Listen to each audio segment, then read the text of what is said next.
Ya memang itu menjadi PR sampai sekarang, belum selesai gitu ya. Mendorong masyarakat untuk memulai bisnis itu merupakan sebuah tugas bersama yang menyenangkan rame-rame gitu. Sehingga pada kepengen punya bisnis. Ketika sudah pengen punya bisnis dan kemudian sudah mengikuti pembelajaran pelatihan entrepreneurship, kan hal yang lainnya kemudian bagaimana memulai bisnisnya gitu. Salah satu diantaranya pendanaan gitu. Mana ya pendanaan ya? Penting juga. Nanti urusan perizinan juga begitu. Nanti urusan akses pasar juga begitu lagi.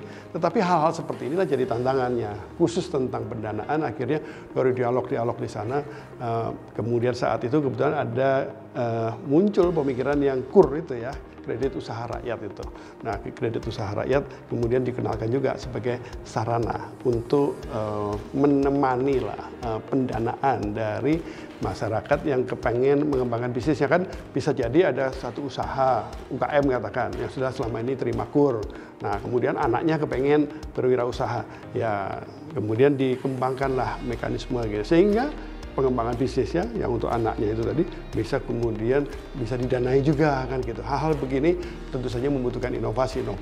Tidak ada jalan keluar yang hitam putih pasti benar, tetapi itu yang kita lakukan juga dalam hal akses pasar gitu. Tidak mudah itu. Udah punya usaha baru, gimana itu masuk di pasar? Zaman sekarang eranya era digital gitu ya, e-commerce. Zaman itu belum begitu banyak gitu, tahun 2011 itu ya. Sehingga kita bekerja sama dengan para retail katakan gitu.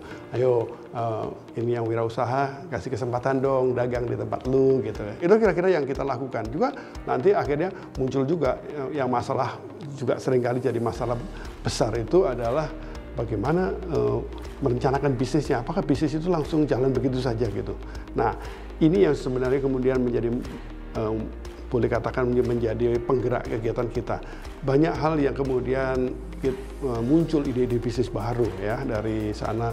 Karena kalau saya seringkali kan bisnis kan ikut-ikutan aja, latah gitu. Nah, padahal inovasi menjadi hal penting. Ada dua kata kunci yang kita gunakan pada saat saya memimpin tim koordinasi nasional pengembangan wirausaha kreatif, yaitu kata kuncinya kreatif dan inovatif. Jadi kreatifnya itu bukan semata-mata ekonomi kreatif, tapi kreatif, wirausaha yang kreatif dan inovatif gitu.